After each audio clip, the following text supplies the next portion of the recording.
They're called the worst of the worst, murderers, rapists, and some of the most dangerous criminals in Illinois, all housed at TAM's Supermax. But if Governor Pat Quinn has his way, that prison will shut its doors. And as Katie Jones explains, local union leaders say we'll all be in danger.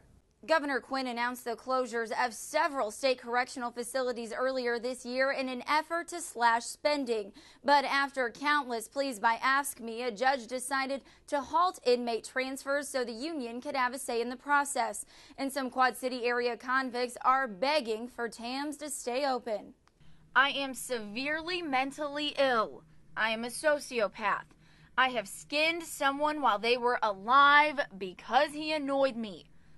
Disturbing confessions from Dos Kuykendall's past, an inmate who escaped from the minimum security East Moline Correctional Center last October while serving time for burglary.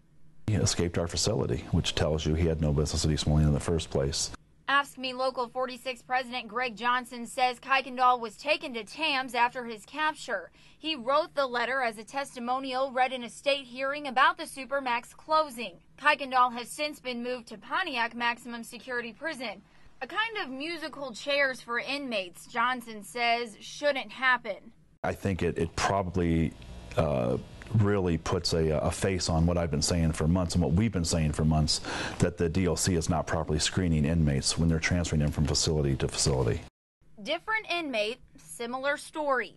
I don't trust myself anymore, and my thoughts alone don't make me trust myself.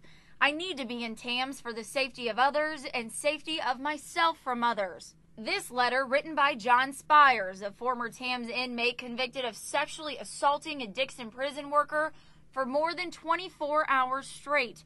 Both of these QCA convicts, Kuykendall and Spires, begging to keep TAMS open for the sake of inmates, employees, and the entire community. I think Kuykendall actually put it best at the end of his letter.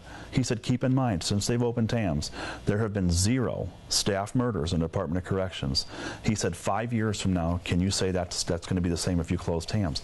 And the answer is no. But the DOC doesn't see it that way. A spokesperson wouldn't discuss mental health or medical information about inmates, but tells us in a statement, quote, most inmates in the TAMS CMAX unit will be transferred to Pontiac or Menard Correctional Centers. Both facilities are maximum security prisons, have housed death row inmates, and are fully capable of housing these offenders, unquote. The DOC goes on to say how TAMS is less than half full and keeping it open would be a waste of taxpayer dollars. But Johnson says their dollars well spent. And even though no maximum security inmates will be brought to East Moline, he says it's a domino effect and we'll all suffer.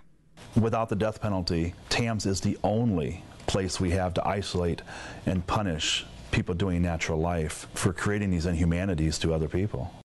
A judge is expected to decide today if Governor Quinn can start transferring inmates again. He plans to close TAMS on August 31st.